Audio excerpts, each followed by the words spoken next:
नमस्कार, आप देख रहे हैं दैनिक साथी। सिरसा की धरती से 18 जून को देश के गृह मंत्री अमित शाह की रैली से भाजपा मिशन 2024 के तहत हरियाणा की सभी 10 लोकसभा सीट पर जीत के लिए शंखनाद करेगी। भाजपा रैली को सफल बनाने के लिए तैयारियों में जुटी हुई है।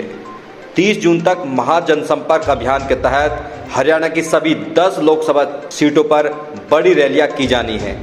हरियाणा भाजपा कोर ग्रुप की ओर से प्रधानमंत्री नरेंद्र मोदी की रैली कराने की कवायद चल रही थी। राजनीतिक सूत्रों की माने तो केंद्रीय नेतृत्व ने यह कहते हुए इस पर विराम लगा दिया कि आपके पास प्रदेश में 2 केंद्रीय मंत्री व मुख्यमंत्री का कुशल नेतृत्व मौजूद है।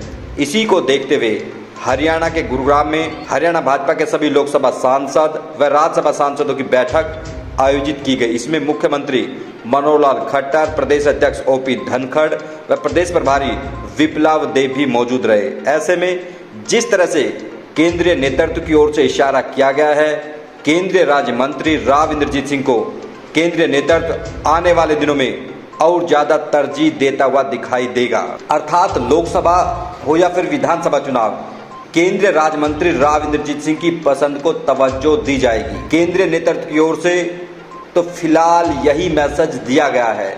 गुरुग्राम के भाजपा कार्यालय गुरुकुलम में हुई बैठक के दौरान भी केंद्रीय राज्य मंत्री राव इंद्रजीत सिंह सहित तमाम सांसदों ने अपनी बात रखी। अब आपको दिखाते हैं कि बैठक के बाद केंद्रीय राज्य मंत्री कृष्णपाल गुर्जर व मुख्यमंत्री मनोहर लाल खट्टर ने क्या कहा। ऐसे समय समय पर सांसदों के साथ हमारा बैठना होता है। पहले भी हर 2 महीने में 3 महीने में एक बार बैठते हैं, तो आज उसी रूटीन में सभी हमारे सांसद, चाहे लोकसभा के थे, राज्यसभा के थे, वो सब पधारे थे। उनके साथ जो भी क्षेत्र की बातें उनको महसूस होती है वो हमने सुनी है, और जो प्रदेश के विषय सारे हमने रखे हैं। और कुल मिलाकर के अब चूँकि लोकसभा के चुनाव को 1 वर्ष बचा है, तो चुनाव की तैयारी के नाते से भी सारी बातें हुई हैं और सब ने अपनी रिपोर्ट की है। उसमें कुछ काम जो करने लायक हैं आगे, चाहे वो सरकार के नाते हैं, संगठन के नाते हैं, तो आगे हम करेंगे। और जो अभी तक फील्ड में चल रहा है वो सब उन्होंने बताया। सर, किसानों की सभी मांगें मान ली गई हैं आज जी, किस तरह से जो धरने में बैठे किसान किस तरह मांगें उनकी मान ली गई है, क्या कुछ रहा है? देखिएगा, हमारा जो काम चल रहा था वही चल रहा है, वही चलेगा, और उस नाते से अच्छी बात है। मैं उनको धन्यवाद भी देता हूं कि उन्होंने जो चल रहा है उस सारे विषय को ध्यान में करके, क्योंकि हमने किसानों के हित में पहले भी काम किए हैं, आगे भी करते रहेंगे। हमने सारे हरियाणा देश भर में जो खास करके अगर मैं सूरजमुखी की बात करूं, देश भर में हमारा रेट पहले से ही ज़्यादा चल रहा है, कोई कठिनाई नहीं है। और आगे के लिए भी संभावनाएं हैं जो पहले खोल के रखी हुई है कि रेट जैसे जैसे मार्केट का ध्यान में आएगा वैसे वैसे हम उस पर निर्णय लेके किसानों को कोई नुकसान ना हो इसकी चिंता करें। फरीदाबाद नगर निगम चुनाव काफ़ी डिले हो रहा है, उसको लेकर कब तक रणनीति तैयार की जाएगी, कब तक चुनाव होंगे? अभी जहाँ तक मेरी जानकारी है, वार्डबंदी के काम चल रहे हैं। वार्डबंदी का काम पूरा होते ही, और मैं समझता हूँ फिर डिपार्टमेंट भी उसमें अपनी रिपोर्ट दे देगा और चुनाव आयोग को हम कह देंगे चुनाव आयोग से जल्दी चुनाव करें। देखिए, हमारी ओर से कभी कोई इस प्रकार का दबाव नहीं डाला गया है, और क्योंकि अब सारा ट्विटर के माध्यम से, फेसबुक के माध्यम से जो सॉफ्ट ये अपना मीडिया जो है सोशल मीडिया पर अपने तरीके से सब लोग बात करते हैं। जब तक कोई चीज़ समाज के अंदर किसी प्रकार की लॉ एंड ऑर्डर की स्थिति अथवा कोई इस प्रकार का मैटर जाने से कोई स्थिति न बिगड़ती हो, तब तक कोई विषय नहीं आता। जब कभी ऐसा कोई विषय आता है जिसमें सामाजिक चिंता होती है कि भी कोई लॉ एंड ऑर्डर की स्थिति पैदा हो सकती है कुछ खबरों से, उसी समय अगर कुछ करना होता है तो लॉ एंड ऑर्डर स्थिति देखने वाले लोग वो निर्णय करते हैं और वही आगे बढ़ते हैं। अमित शाह जी की रैली भी जल्दी होने वाली है, उसको लेकर क्या तैयारी है? सिरसा के अंदर रैली है हमारी, और अमित शाह जी की रैली है। और वैसे अमित शाह जी ही नहीं बल्कि पूरे हरियाणा के सभी 10 के 10 लोकसभा क्षेत्रों में रैलियां होंगी। अलग अलग कहीं केंद्रीय नेता आएंगे, कहीं हमारे प्रदेश के सब लोग जाएंगे, मुझे भी जाना है। 3-4 जगह तो मेरा भी कार्यक्रम तय हो गया है।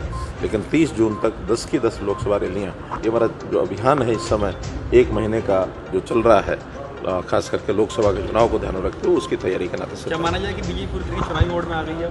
चुनावी मोड में तो हमेशा ही रहते हैं, लेकिन चूँकि लोकतांत्रिक व्यवस्था में 5 साल का कार्यकाल होता है, जिससे वो 5 साल का कार्यकाल समाप्त होने पर आता है।